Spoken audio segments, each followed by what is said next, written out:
എൻ്റെ ചാനലിലെ കുക്കിംഗ് സീരീസിലേക്ക് സ്വാഗതം. ഇന്ന് നമ്മൾ ഒരു ഇഫ്താർ വിഭവമാണ് ഉണ്ടാക്കാൻ പോകുന്നത്. വേഗത എങ്ങനെ ഉണ്ടാക്കാമെന്ന് നമുക്ക് അമ്മേനോട് ചോദിക്കാം.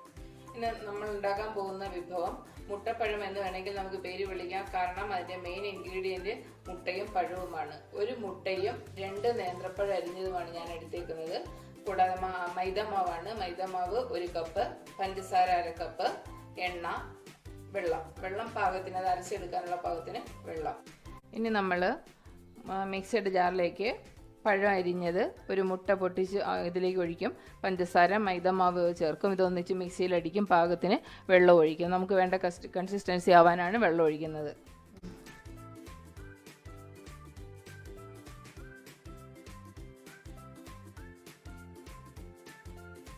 നമ്മൾ മാവ് അരച്ചെടുത്ത് കഴിഞ്ഞു. ഇതാണ് മാവിൻ്റെ കൺസിസ്റ്റൻസി. ഇങ്ങനെ കോരി ഒഴിക്കണം.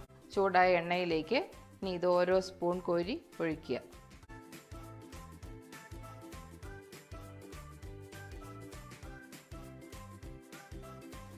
മുട്ടയുള്ളത് കൊണ്ടാണ് ഇങ്ങനെ പതഞ്ഞു വരുന്നത്.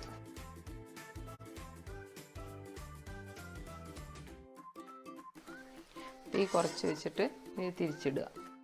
എന്താ അമ്മേ അപ്പത്തിൻ്റെ പ്രത്യേകത? നമുക്ക് വളരെ കുറഞ്ഞ സമയം കൊണ്ട് ഉണ്ടാക്കാം.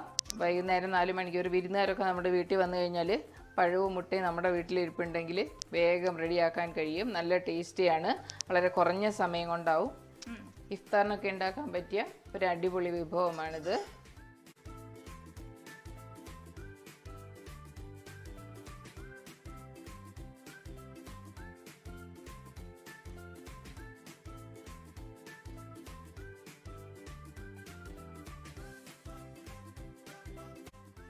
അങ്ങനെ നല്ല ഫ്ലഫി, ക്രിസ്പി, ജ്യൂസി ആയിട്ടുള്ള പലഹാരം ഇവിടെ റെഡിയാണ്. വീട്ടിൽ പെട്ടെന്ന് ഒരാൾ കയറി വന്നാലും ഉണ്ടാവുന്ന 2 സാധനങ്ങളാണല്ലോ ഈ പഴവും മുട്ടയൊക്കെ എന്ന് പറഞ്ഞാൽ. വേഗം പ്രിപ്പയർ ചെയ്യാനും പറ്റും. സോ എല്ലാവരും ട്രൈ ചെയ്ത് നോക്കണം. ബിഗിനേഴ്സിനും ചെയ്യാൻ പറ്റും. സബ്സ്ക്രൈബ് ചെയ്യാത്തവർ എന്തായാലും സബ്സ്ക്രൈബ് ചെയ്യണം. ചെയ്തവർക്ക് ഒരുപാട് നന്ദി. ഇനി മുമ്പോട്ട് സപ്പോർട്ട് ചെയ്യുക. You can do. Thank you.